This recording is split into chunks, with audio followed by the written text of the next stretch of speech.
Good afternoon, Queens Grant families. This is Krista Tolchin, and I am going to be presenting our Title I Parent Information Meeting to you this afternoon.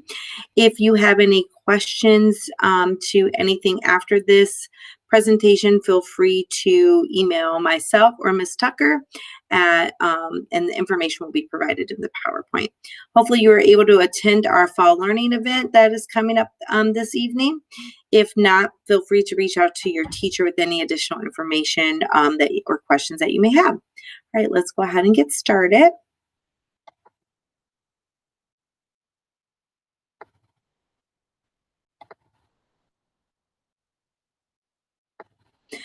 All right. So welcome and introduction. So we did have a parent sign-in. We had hard copies this evening at our fall learning event, as well as there will be a Google form that will be coming out. Here's our agenda with some welcomes and introductions, our Title I program and school improvement overview. What is Title I? Why might my child need help? How can I get involved? School improvement overview, the Title I parent involvement policy review, the Title I compact review, homeless dispute resolution review, and then our conclusion and survey distribution.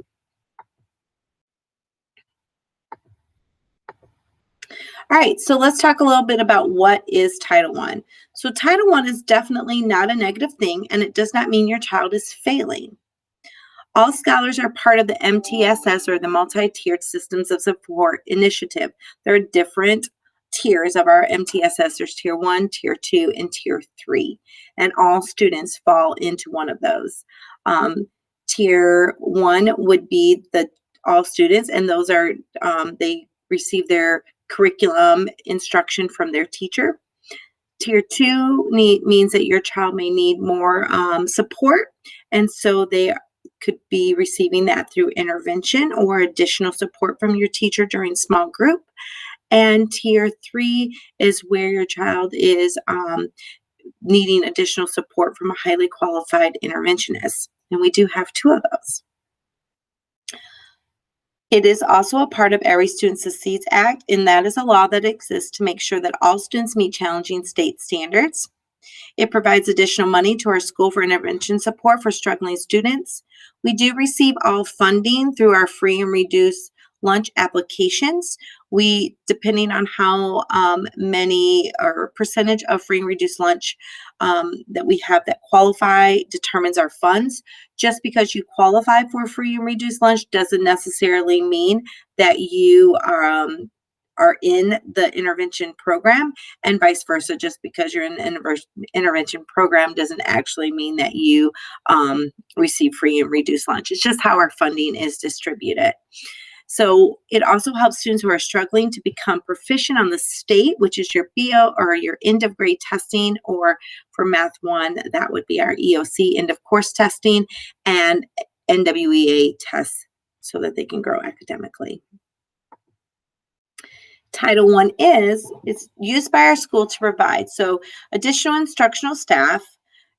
Those are interventionists, as well as our Dean of Intervention and ELL, and our EL teacher, and our social worker.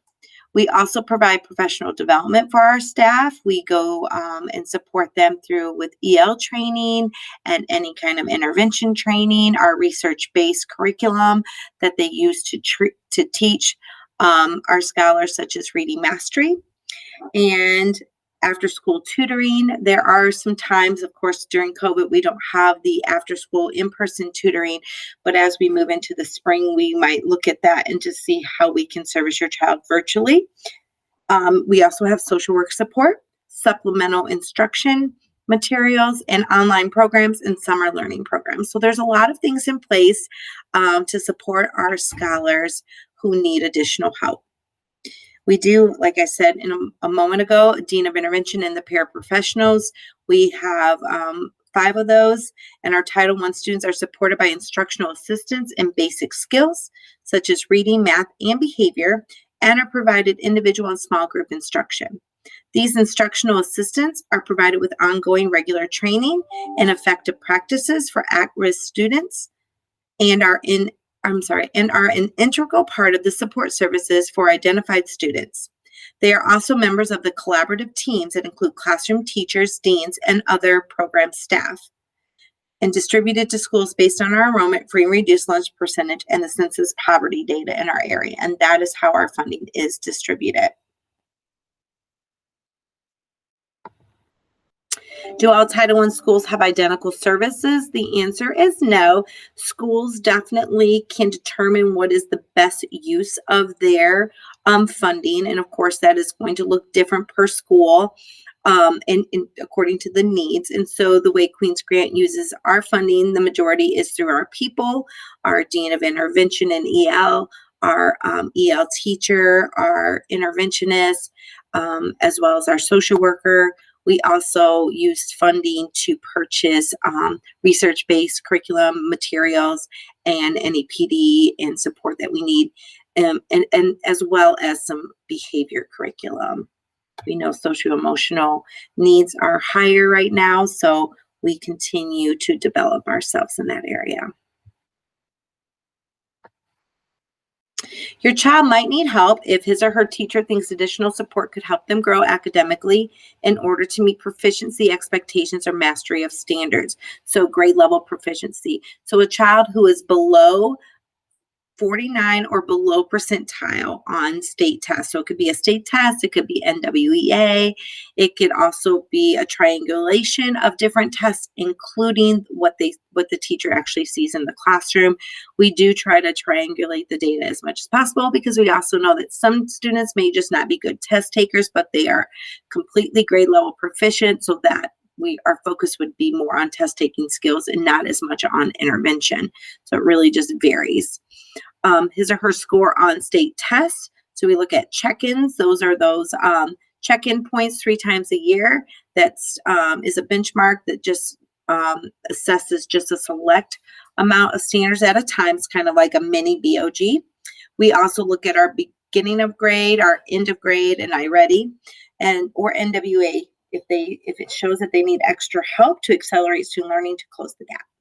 We believe that he or she will benefit academically from some of the school's Title I programming. So we do have those conversations with our teachers, our deans, and our teachers work together. Let me turn my walkie off. Sorry.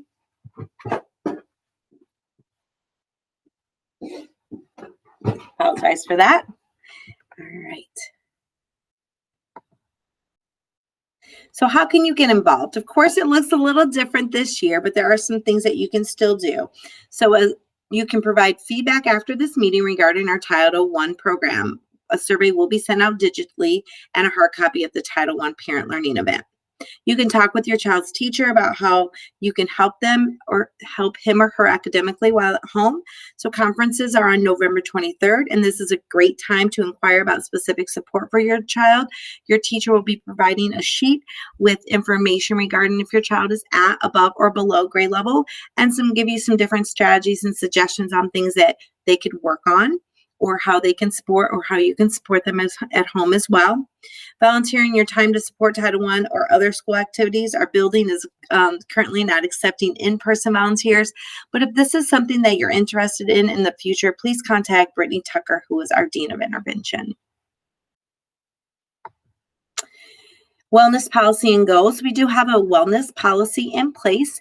We do discuss our nutrition promotion and education to our students. We have smart snack posters in classrooms. We talk about healthy living. We, of course, have physical activity that includes brain breaks. We encourage children to stretch and, of course, get out into play. And then our PE teacher supports that as well.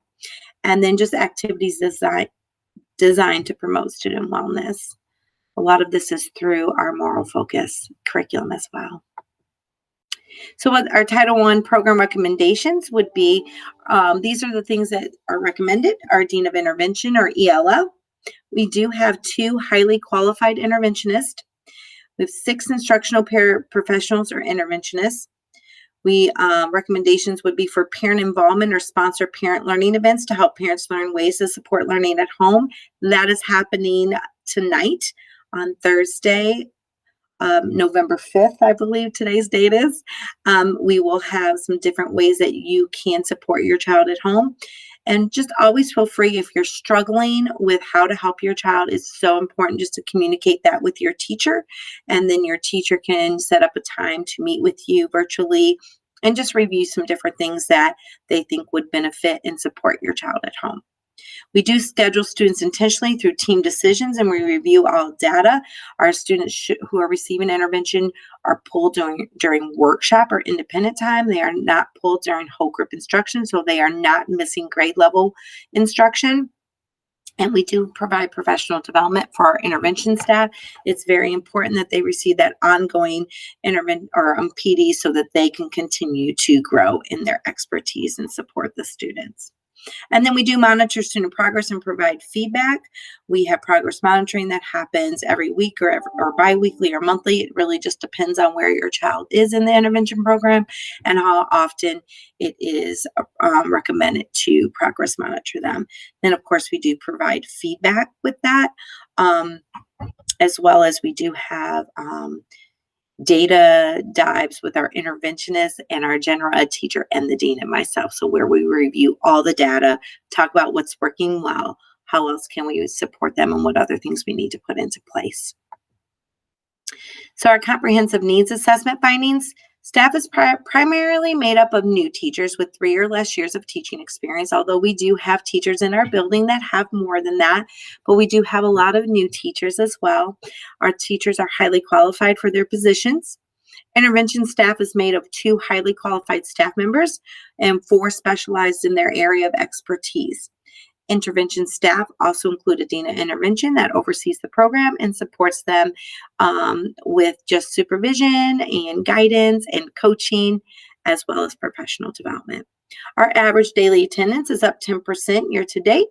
Our academics NWEA fall 2020, math is 71%, we are proficient, and reading is 77% proficient with at or above grade level. So remember, the 50th percentile takes you at or above grade level.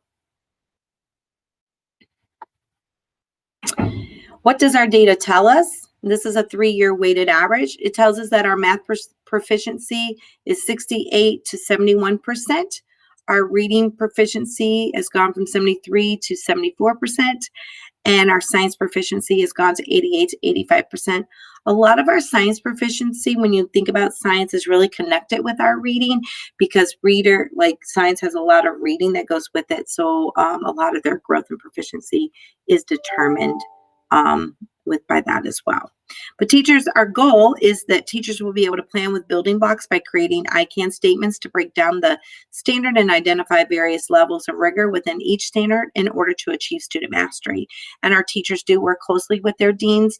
They look over the instructional alignment. They look over the objectives. They break them down. They scaffold them. Like, where do we want them at? And then what are the building blocks that we need to get them there. And our deans, of course, coach those teachers. And we also have a mentor-mentee program in place for all of our beginning teachers, where each beginning teacher does have a mentor that also reviews any curriculum needs and any classroom management and other things that our new teachers might need support in. Title I Parent Involvement Policy Review, communication to parents regarding topics such as testing and student achievement, as well as progression towards individualized goals.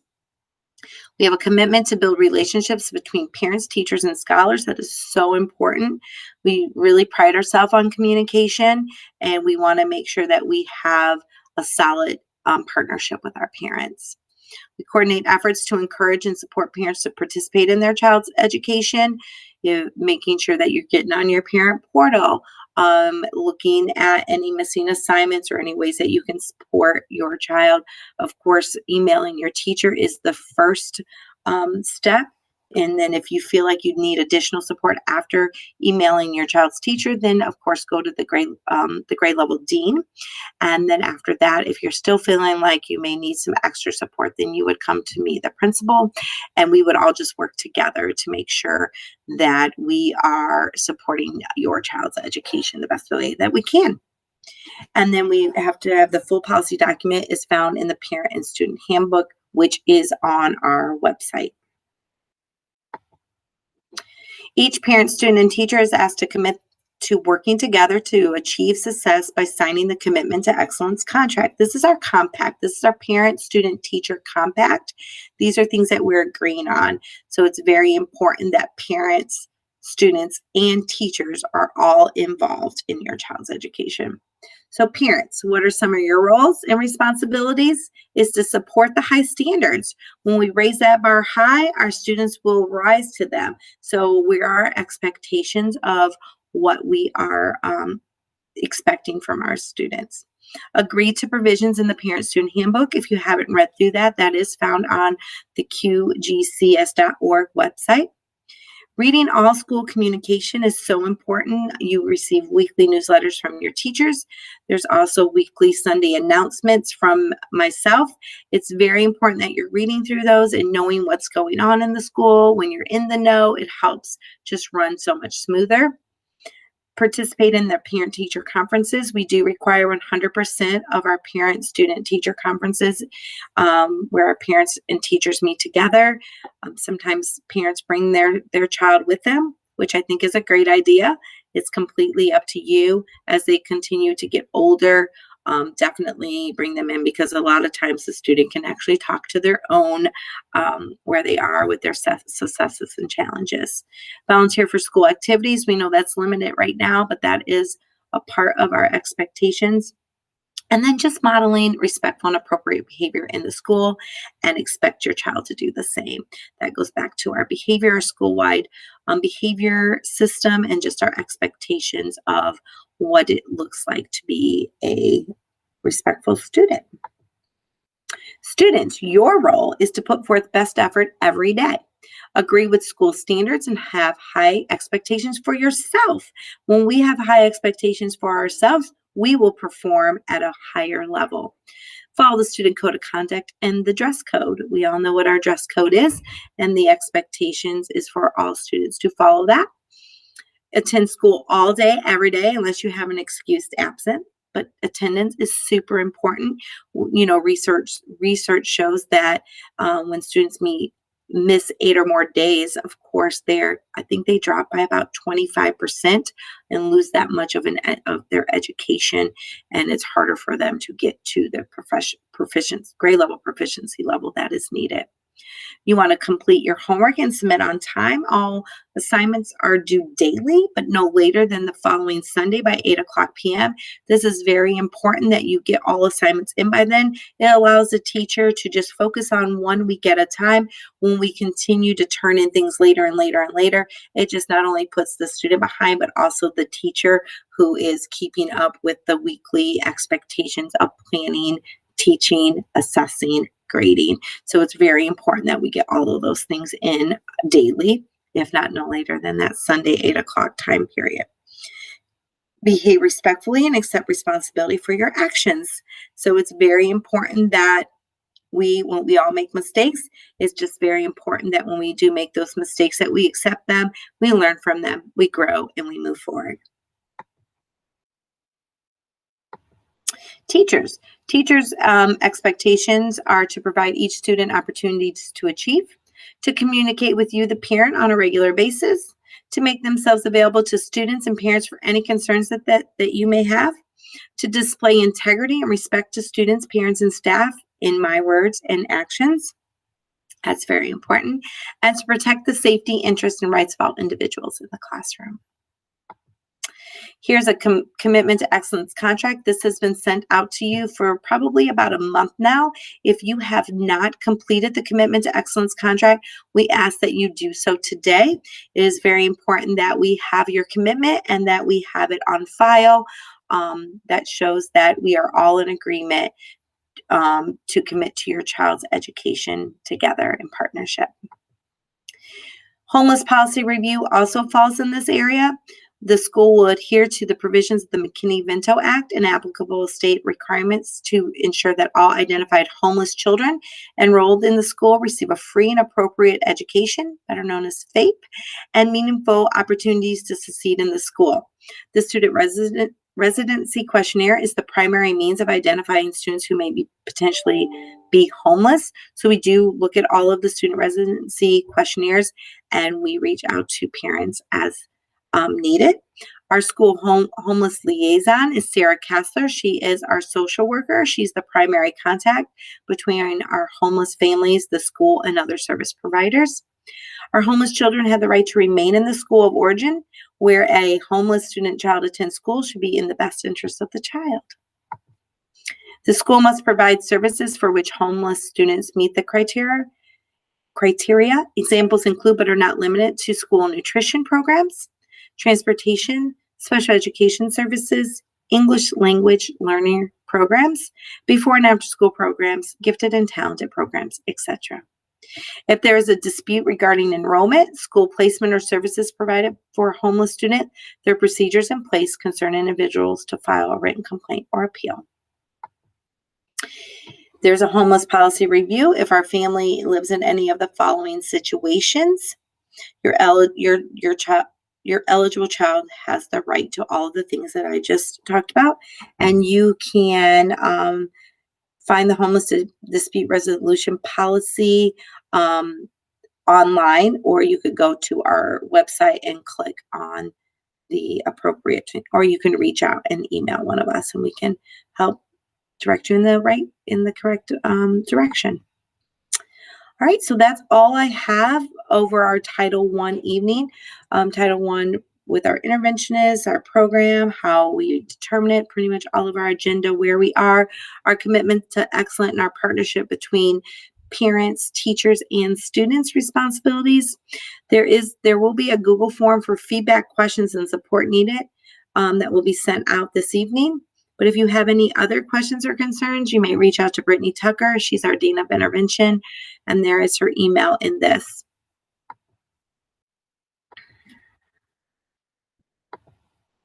One second. All right. Thank you guys so much for your attention and your time to this. Again, we are here for you, and we want your child to be successful, and we are here to support in any way. If you have any questions, you know how to reach out, and we hope you have a wonderful day. Stay safe, and we will see you soon.